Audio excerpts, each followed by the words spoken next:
우리가 출애굽기를 읽어가실 때 여러분들이 몇 가지 생각해야 할 부분들이 있습니다. 출애굽기를 읽어가시면서 혹시나 이것은 이스라엘의 역사를 서술한 것인가 그런 생각이 들어올 수가 있습니다. 그런데 결코 이스라엘의 역사를 서술한 출애굽기가 아닙니다. 그리고 때때로는 이게 역사로 생각하는 사람들이 생각하는 생각이에요. 그냥 출애굽을 하면서 이런 사건의 과정들이 그렇게 있었구나. 그래서 사건별로 기록하는 줄로 생각하고 있습니다. 그런데 이 출애굽기는 이스라엘의 역사가 아니에요. 저와 여러분들은 죄로부터 출애굽한 사람들입니다. 죄로부터 출애굽한 저와 여러분들이 이제 인생의 나그네 광야길을 어떻게 걸어야 너가 승리하고 걸어가며 네가 그렇게 승리하며 걸어갈 때 하나님의 영광이 드러나며 온 지구촌에 하나님의 나라가 세워진다는 것을 우리가 알기를 원하시는 거예요. 그래서 이 출애굽의 과정을 통하여 우리가 무엇을 굳게 붙잡고 가야 하는지, 어떻게 해야 승리하며 살아갈 수 있는지를 말씀하시고 계십니다. 출애굽한 이스라엘 백성들의 제일 먼저 출애굽기 15장에 보면 한 것은 모세와 미리암의 노래입니다. 다시 말씀드리면 죄로부터 구원함을 받은 백성들에게 가장 중요한 것은 같이 합시다. 예배다. 예배다.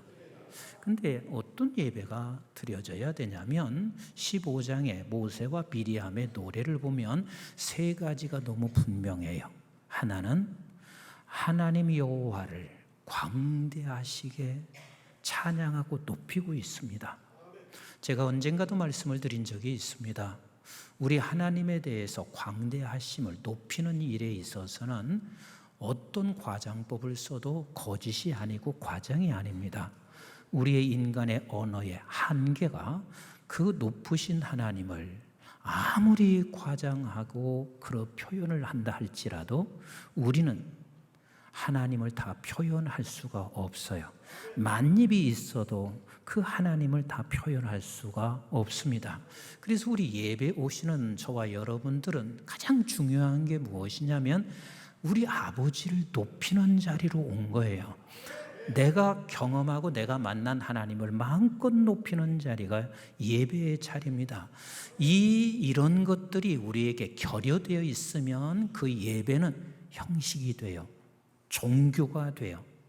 오랜 세월이 지나고 나면 결국은 그것이 예배가 화석화되어져 될 수밖에 없습니다. 그래서 종교개혁을 일으키게 되는 거예요. 우리가 진정한 종교개혁은 본질의 예배를 붙잡고 예배를 드려야 되거든요. 그래서 하나님 내게 주신 것을 생각하며 내 구원을 하나님 앞에 생각하며 마음껏 높이는 자리, 그게 바로 모세의 노래였습니다. 미리암의 노래였습니다. 그 다음에 두 번째는 믿음입니다. 같이 합시다. 믿음. 예배드리고 나서 3일밖에 되지 않았는데 그 3일 되었을 때 마라의 쓴맛을 경험하게 돼요. 우리는 인생을 살면서 너나 할 것 없이 세상에서 쓴맛을 다 경험하게 됩니다. 자식을 위해서 한국의 부모들만큼 헌신하는 사람 없습니다. 그런데 너나 할 것 없이 다 똑같습니다. 자식에 대한 쓴맛을 경험합니다. 교우들도 마찬가지 아니겠어요? 이렇게 우리가 지금 예배를 드리고 나서 3일이 아니에요. 불과 한두 시간 후에 우리가 주차장으로 내려가 또 식당으로 내려가. 그런데 그 식당에서 시험을 받아 쓴맛을 경험해. 아니 이게 교회야? 아니 이렇게 불친절해? 그래서 결국은 교회 안 나오는 사람, 우리 교회 안에도 허다해요. 또 주차장으로 내려가. 아니 주차장이 예배는 은혜를 받았는데 주차장에서 빨리 빼요. 이 한마디가 그렇게 상처가 돼서 다시는 교회 오고 싶지 않아. 이렇게 쓴맛을 우리는 서로 믿음의 형제든 가정이든 아니면 그 가까운 식구들에게서 늘 쓴맛을 경험할 때 너나 할 것 없이 다 원망과 불평합니다. 근데 그 원망과 불평에서 여기서 끊지 아니하게 되면 반드시 어느 자리로 가게 되냐면 의심의 자리로 갑니다. 왜? 내가 지금 이만큼 할 만큼 했어요. 그런데도 불구하고 저렇게 원망하고 불평할 수밖에 없는 자리에 섰는데 하나님이 가만히 계시거든. 이때 여기서 멈추지 않잖아요. 그러면 어느 순간인가는 교회 가기도 싫고 하나님 앞에 예배하기 싫고 기도의 자리에 가기 싫게 되어 있습니다. 그리고 나서 주님을 떠나는 사람이 우리의 주변도 적지 않게 경험하시게 됩니다. 그때 우리 주님께서 이렇게 믿음을 흔들어 놓고 있을 때 주님이 어떻게 그것을 이기셨는지 주님은 분명히 우리에게 보여주셨어요. 마태복음 4장 5절로 7절에 보면 우리 주님께서 그 시험을 어떻게 이기시고 있는지를 보여주세요. 이 마귀는 하나님 보호하신다며 피난처시라며 하나님이 너희 능력이시라며 그런데 왜 이렇게 어려운 고난을 당하고 있나? 그렇게 우리에게 찾아올 때 예수님이 어떻게 하시냐면 신명기 6장 16절을 가지고 그것을 대응하세요. 어떻게? 신명기 6장 16절에 주 너의 하나님을 시험하지 말라라고 말씀하세요. 그러니까 여기 지금 시험하는 자는 누구냐면 마귀인 거예요. 우리가 때때로 하나님이 의심스러워질 때는 언제나 그 틈을 타서 마귀가 그냥 놓지를 않습니다. 진짜 하나님이 계시다면 이럴 수 있나? 네가 정말 하나님께서 피난처의 보호자시라면 네가 이렇게 헌신하고 살아가는데 이럴 수가 있나? 그래서 의심케 만듭니다. 그래서 주님께서 우리에게 보여주신 게 무엇이냐면 주 너의 하나님을 시험하지 마라. 그러니까 누구에게 지금 얘기하냐면 마귀에게 말하는 거예요. 마귀에게 선포하는 거예요. 그렇습니다. 마귀는 우리를 언제나 믿음을 흔들어 놓을 때마다 우리는 그대로 거기서 주저앉아 있으면 안 돼요. 같이 합시다. 주 너의 하나님을 시험하지 마라. 주 너의 하나님을 시험하지 마라. 그래서 우리는 마귀를 말씀으로 반드시 물리치셔야 돼요. 그리고 나서 16절로 끝나는 게 아니에요. 신명기 6장 16절, 17절, 18절에 보면 이렇게 말씀하시고 계세요. 하나님의 명령을 지켜라. 그리 말씀하시고 계세요. 다시 말하면 주 너의 하나님을 시험하지 말라 하고 마귀를 쫓아내고 거기서 멈추는 것이 아니라 하나님께서 내게 주시는 말씀을 따라가는 거예요. 말씀을 붙잡고 가는 거예요. 언제까지 가냐면 이렇게 말씀하시죠. 19절에 보면 너에게 복을 주실 때까지. 이 말은 이것이 복이라는 사실을 깨달을 때까지 우리는 사단을 물리치고 말씀을 붙잡고 가면 하나님께서 대적을 물리치시고 내 안에 하나님께서 주시는 복이라는 사실을 알게 되는 거예요. 아멘이신가요? 어느 날 지나가는데 저는 그렇게 커피를 썩 좋아하는 사람은 아니에요. 근데 커피 향이요 너무 좋은 거라. 난 그때처럼 커피 향이 그렇게 좋은 때를 처음 경험했어요. 그래서 하는 수 없이 내가 가고 싶어서 그런 게 아니라 나는 혼자 커피를 마시러 가본 적이 한 번도 없어요. 딸려서 갈 뿐이지. 근데 너무 커피 향이 좋아서 내 발이 그리 끌려갔어요. 그런데 그때 내가 엄청난 은혜를 받았어요. 보니까 이 커피, 뭐라 그러나 커피 알맹이라고 하나 이것을 갖다가 볶더라고. 계속 볶아. 뭔가 돌려서 이 기계 속에서 볶는데 이걸 밖에서 그냥 커피 파는 그 장소에서 이걸 볶아내더라고. 그래서 내가 어마어마하게 은혜를 받았어요. 아, 저렇게 볶아지니까 향기가 나는구나. 그것도 불로 볶으니까 향기가 나는구나. 진짜 은혜 받았어요.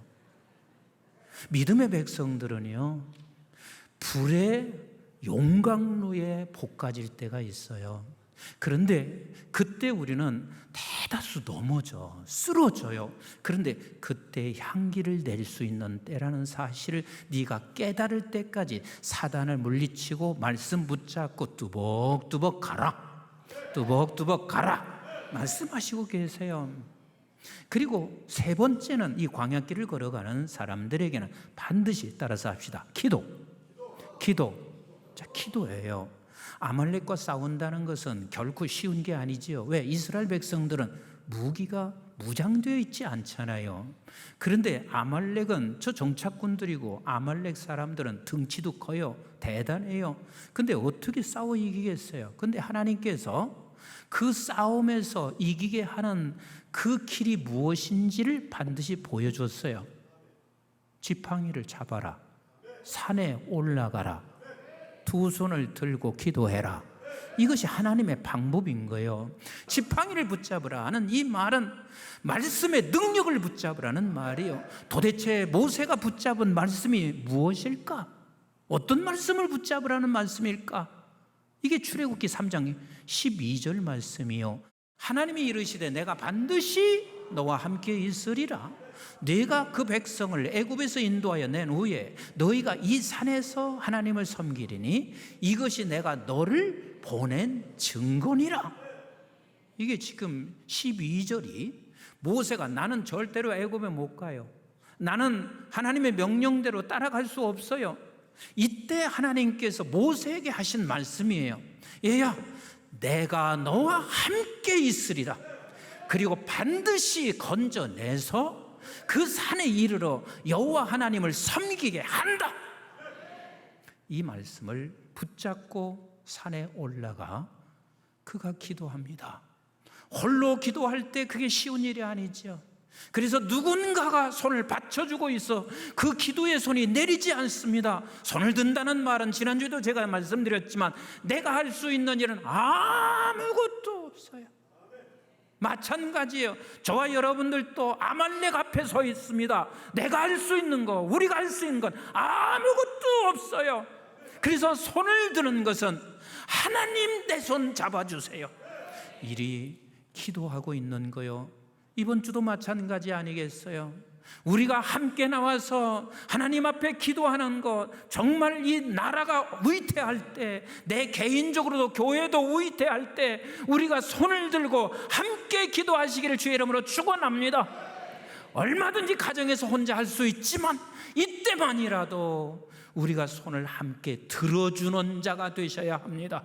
아멘이신가요? 여러분, 프랑스 혁명이 일어날 때요, 그때 프랑스 혁명 때 18세기에 그 주변에 있는 모든 나라가요, 모두가 분쟁과 불안으로 쌓여져 있었습니다. 그리고 프랑스 혁명이 일어나니까 우리나라에서도 혁명을 일으켜야 돼, 여기저기서 그랬어요. 근데 영국에서 가장 빈부의 격차가 심하고 양극화 현상이 많이 생겼어요.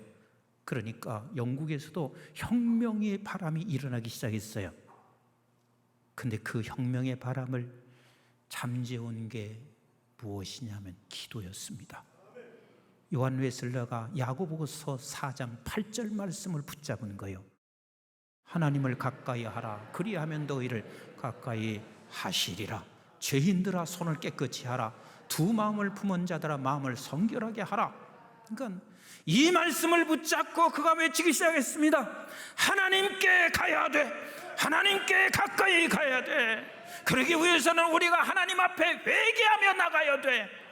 그게 그 나라를 다시 복음화시키게 되었고 혁명을 잠재우게 됐고 가장 먼저 공산국가가 되어야 할 그 상황을 하나님께서 거기서 벗어나게 하시는 하나님의 놀라운 역사가 그곳에 있는 거예요.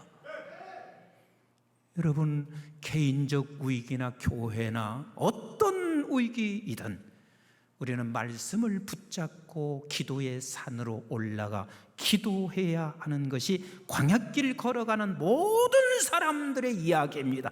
광야길 걸어가는 누구에게도 예외가 없습니다. 예배 중요시하게 드릴 수 있어야 되고, 그 다음에 끝까지 믿음을 견고하게 붙잡고 있어야 되고, 그 다음에 반드시 말씀 붙잡고 기도의 산에 올라가 기도하는 것, 그거 외에 네가 광야에서 이길 사람이 못 돼. 장사가 없어. 오늘 18장에 와서는 네 번째를 말씀하시고 계세요. 그 네 번째가 뭐냐면, 따라서 합시다. 복음 전파.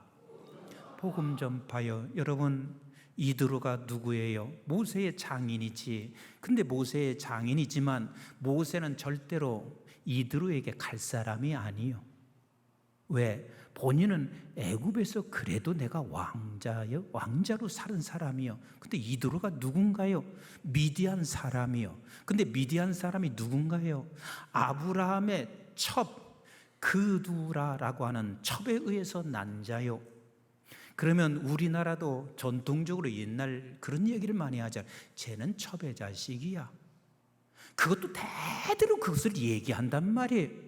그럼 모세가 이방인이지요, 첩의 자식이지요, 갈 수 없어요. 그런데 하나님이 전폭적으로 그를 끄집어내서 이드로의 집에 가서 그 이드로의 딸 십보라와 결혼을 하게 해줘요. 이건 하나님께서 저를 건져내고자 하는 하나님의 섭리인 거예요. 사랑하는 성도 여러분, 하나님께서 우리 광야길을 걸어가면서 너만 구원받기를 원하시는 하나님이 아니세요. 반드시 너를 통하여 내가 가기 싫어하는 사람, 이방 사람, 너는 반드시 이미 내가 먼저 가서 작업을 해놓고 있으니 너는 그를 주께로 인도하기를 원하시는 하나님이세요. 그럼 어떻게 주께로 인도하시냐면 18장 1절에서부터 7절까지 모세가 이드로 앞에서 이렇게 말을 해요. 하나님이 나를 이렇게 사용해서 오늘까지 여기에 왔습니다 하고 말을 하기 시작해요. 그래서 전도라고 하는 것은요, 내게 만난 하나님을 고백하지 하는 것이고, 내가 만난 하는 하나님을 그들에게 나누는 것이 그게 전도예요. 설교도 마찬가지예요. 여러분, 목사님들 설교 얼마든지 잘할 수 있어요. 왜? 요즘만큼 자료가 풍부한 때가 어디가 있어요? 수많은 설교집이 있죠. 인터넷을 통해서는 모든 자료를 다 확보할 수 있지요. 그런데 그렇게 설교하는 설교자는 설교를 가면 갈수록 지쳐요. 힘들어져. 그리고 그를 향해서 박수 칠 때만 설교가 될 수 있어요. 그럼 진짜 설교자는 누구냐면, 오늘 본문이 내게 주신 놀라운 은혜를 깨달아야 돼. 은혜를 깨달아야 돼. 그 은혜를 내가 만나면 30년, 40년 동안 계속해서 이 본문을 통해서 내가 만나면 만날수록 그 만남을 간증하고 만남을 노래하고 만남을 선포하는 거거든요. 그래야 지치지 않는 거거든요. 설교의 형식이 그렇게 대단히 중요한 것은 아니에요. 물론 없어서는 안 되겠지만 정말 가장 핵심되고 중요한 것은 내가 이 본문 속에서 먼저 주의 복음에 만났느냐는 이것이 중요한 거예요. 그래야 지침이 없는 거예요. 지금 모세는 그 하나님을 만났어요. 그 만났기 때문에 그가 이드로에게 가서 그것을 말하고 있어요. 하는 본문 8절을 같이 한번 보세요. 8절 시작. 모세가 여호와께서 이스라엘을 위하여 바로와 애굽 사람에게 행하신 모든 일과 길에서 그들이 당한 모든 고난과 여호와께서 그들을 구원하신 일을 다 장인에게 말하며 그랬습니다. 즉 좋은 것만 말하지 않았죠. 고난도 얘기했고, 그리고 여호와께서 내게 행하신, 우리에게 행하신 모든 일을 말했습니다. 그런데 그 말을 하면서 자신 있게 고난도 얘기한 것은 결국은 이 고난이 오늘의 이런 꽃을, 결과를 내었잖아 라고 말을 하죠. 우리 그렇습니다. 복음이라는 것은 내가 만난 그래서 전도를 꾸준히 할 수 있는 사람이 누군 줄 아세요? 어제는 전도했는데 오늘은 전도 못하는 사람은 어제는 특별히 전도라는 것이 무엇인가 자기에게 어떤 이득이 있었는지 모르겠어요. 그러나 어제도 전도하고 오늘도 전도하고 내일도 전도하는 사람은 오늘 만나지는 여호와 하나님이 있기 때문에 그렇습니다. 아멘이신가요? 아멘이신가요? 그래서 스폴전 목사님이 이렇게 말씀하시고 있는 거예요. 복음이 내 피와 내 땀과 내 눈물 속에 있을 때, 그때야만이 비로소 복음이 전파될 수 있다. 그렇습니다. 그때야 복음이 전파될 수 있습니다. 그 이야기를 지금 이드로가 들었어요. 듣고 난 이드로가 어떻게 하고 있나요? 우리 한번 9절부터 같이 읽어보겠습니다. 시작. 이드로가 여호와께서 이스라엘에게 큰 은혜를 베푸사 애굽 사람의 손에서 구원하심을 기뻐하여 이드로가 이르되 여호와를 찬송하리로다. 너희를 애굽 사람의 손에서와 바로의 손에서 건져내시고 백성을 애굽 사람의 손 아래에서 건지셨도다. 이제 내가 알았도다. 누가 알았어요?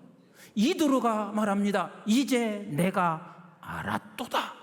시작. 여호와는 모든 신보다 크심으로 이스라엘에게 교만하게 행하는 그들을 이기셨도다 하고, 모세의 장인 이드로가 번제물과 희생제물들을 하나님께 가져오매 아론과 이스라엘 모든 장로가 와서 모세의 장인과 함께 하나님 앞에서 떡을 먹으니라. 여러분, C.S. 루이스라고 하는 사람은 대단히 유명한 문학가이고 교수입니다. 그를 통해서 하나님의 영광이 드러나고 하나님의 변증가로서도 최고의, 어떤 신학자도 따라갈 수 없는 사람이에요. 그런데 C.S. 루이스는 기독교를 철저하게 배격했습니다. 완전히 기독교에 대해서 신화라고 생각했습니다. 그런데 C.S. 루이스가 돌아오게 된 게 뭔 줄 아세요?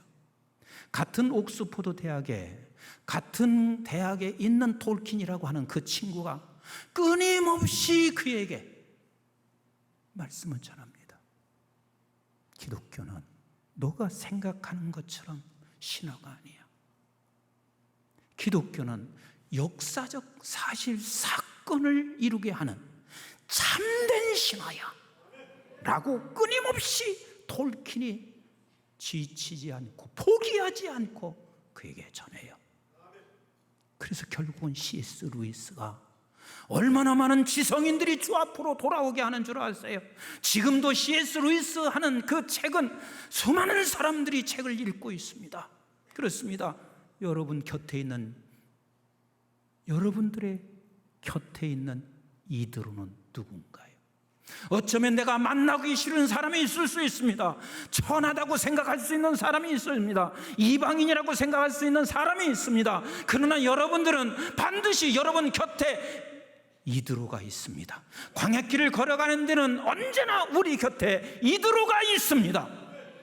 여러분, 반드시 이드로를 우리는 주께로 안내하기 위하여 하나님께서는 우리를 광야길을 걸어가도록 하고 계신 우리 하나님이시라는 것을 놓치지 않으셔야만 합니다. 그래서 이번 한 주간은 여러분들이 함께 감사로 하나 되어 통일 한국을 이루는 것도 중요하지만, 중요한 것은 여러분들 내 곁에 이드로가 누군지를 기도하면서 찾으셨으면 내가 만난 예수를 어제 전했다고 끝이 아니라 오늘 또 전하고 끊임없이 전해서 그가 이제 내가 알았다, 이제 내가 알았다, 이제야 내가 알았다. 그래서 주 앞에 나와 하나님 앞에 번제로 예배 드릴 때 하나님께서 이드로에게 하나님께서 만나를 주셨대요. 떡을 주셨대요. 그것은 하나님 앞에 나와서 여러분들이 예배하고 그와 함께 예배할 때 하나님이 저들에게 만나를 주실 것입니다. 이게 진정한 종교개혁이요. 종교개혁이라고 해서 계속해서 잘못된 교회 것만 쫙 나열해놓고 교회를 비판하는 게 종교개혁이 아니에요. 진정한 종교개혁은 내가 복음을 만나 루터는 복음을 만났기 때문에 그 일을 한 것이지 그냥 비판의 사람이 아니었어요. 내가 복음을 만나 그 만난 복음을 내 곁에 있는 이들에게 전파하는 게 진정한 종교 개혁입니다. 저와 여러분들이 한 주간 내 곁에 이들을 기도하면서 찾으시고 그에게 반드시 전하는 저와 여러분들이 돼서 그들도 하나님이 주시는 떡을 먹고 나도 하나님이 주시는 떡을 먹는 풍성한 은혜가 있기를 주의 이름으로 축원합니다.